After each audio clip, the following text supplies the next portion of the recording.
What time is it? It's nation time.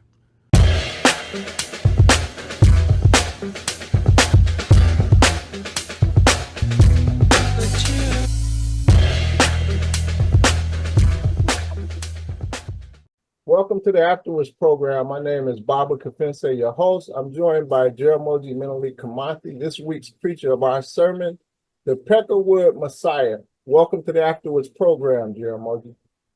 Thank you, brother. I'm happy to be here again. Thanks for the sermon.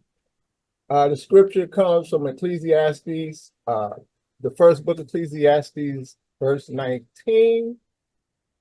And I have to ask, when I first saw the name of this sermon, it kind of caught me a little off guard. It just seems so, I don't know what word to say, but for people that may be caught off guard as well, why the Peckerwood Messiah?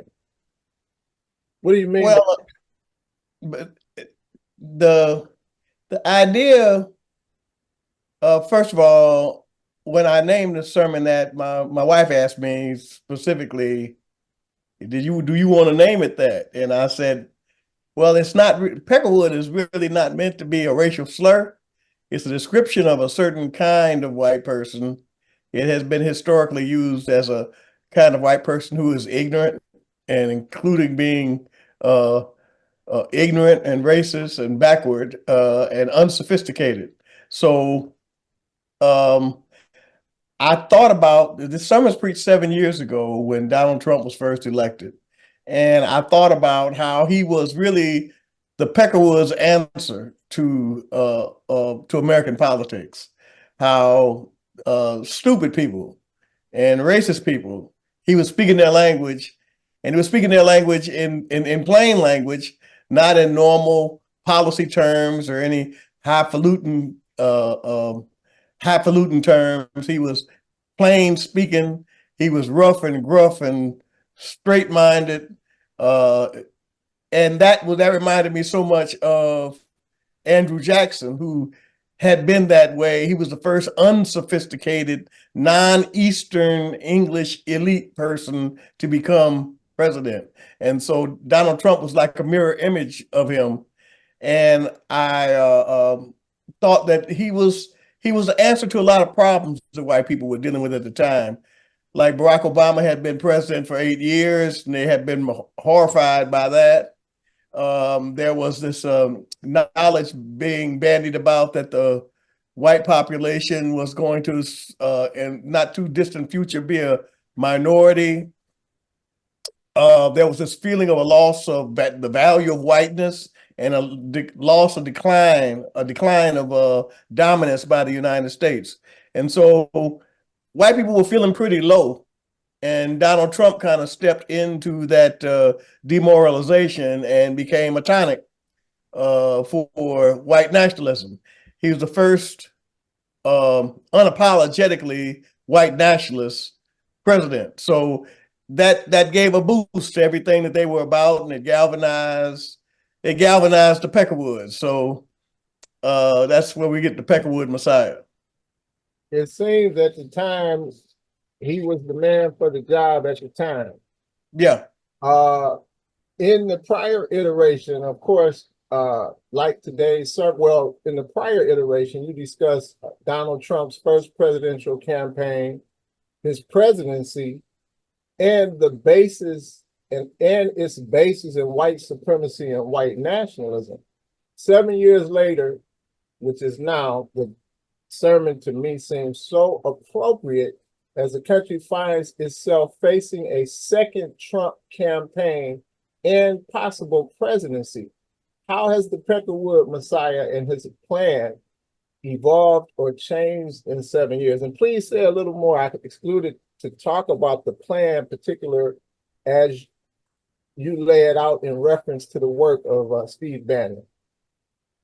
Well, I think that he was surprised actually to be elected, and so being elected caught him with his pants down, and he didn't have a thoroughly thought out plan with a staff of people who were ideologically aligned with what he wanted to do, and so the efforts, he basically wasted the bulk of his administration because it was uncoordinated.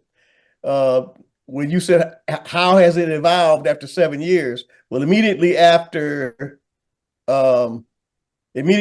the Trump administration, many of the people that he had employed and people in his circle, they got together and they started working on Project 2025 to deal with a lot of the problems that they dealt with before and making sure that if he ever returned to office, that there would be a thoroughly vetted, coordinated plan ready to go on day one. So yeah, it has evolved. The threat is the same, but this time he's much more organized, and he does have a dedicated cadre of people that are willing to carry out his wishes.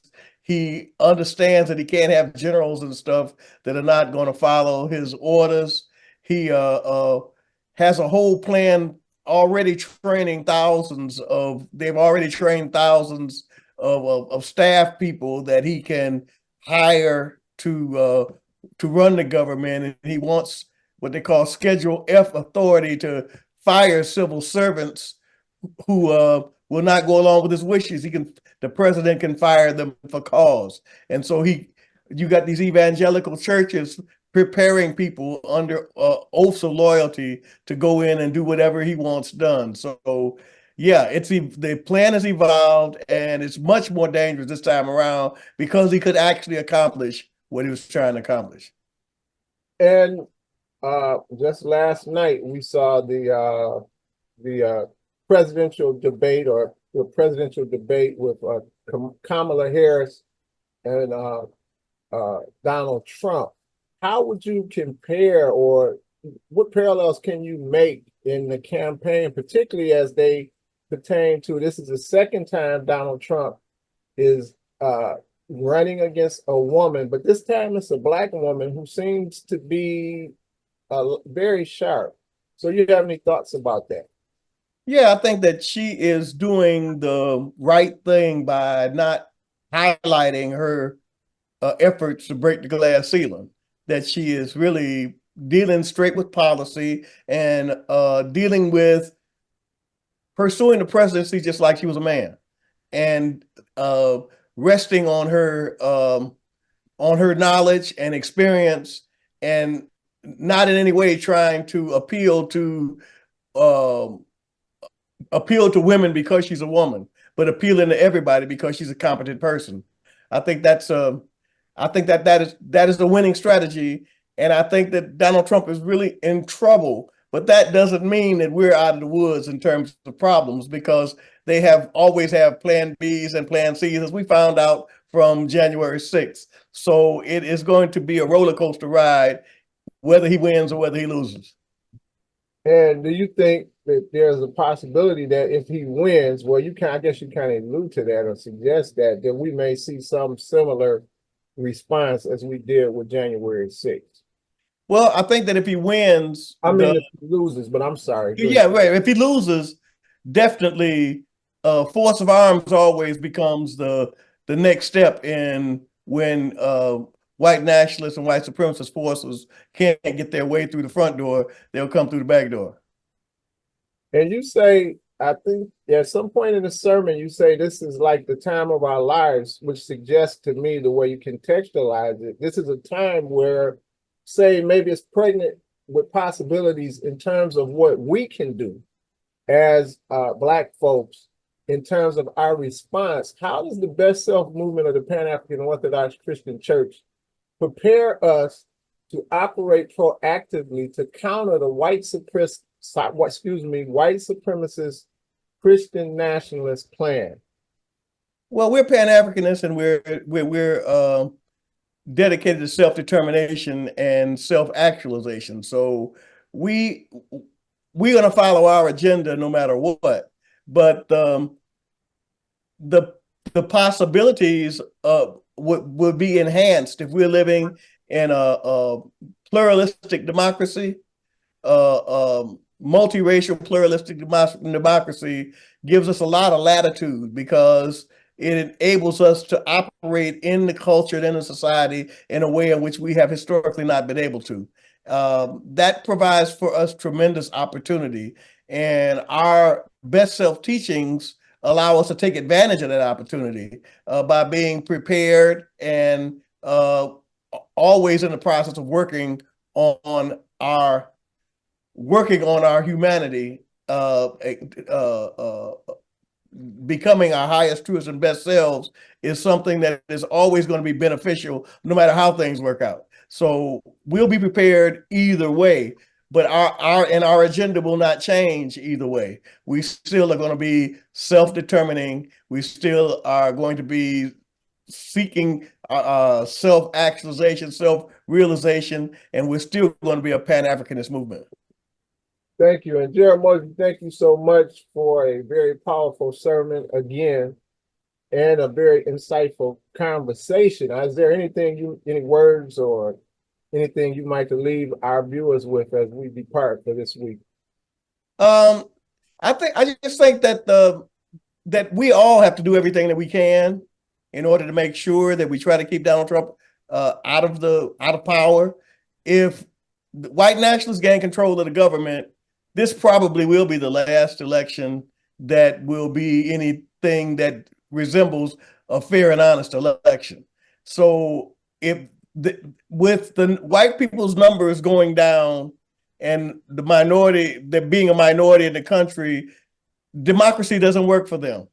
And so they have to switch to a new kind of government. And the only way they can do that is to have a minority government where only certain people can vote, and people of color not being able to vote in mass. So this is a pivotal point. We have to stop it now. If we win this one, we might buy us some time in terms of having the freedom and latitude that we need in order to pursue our agenda.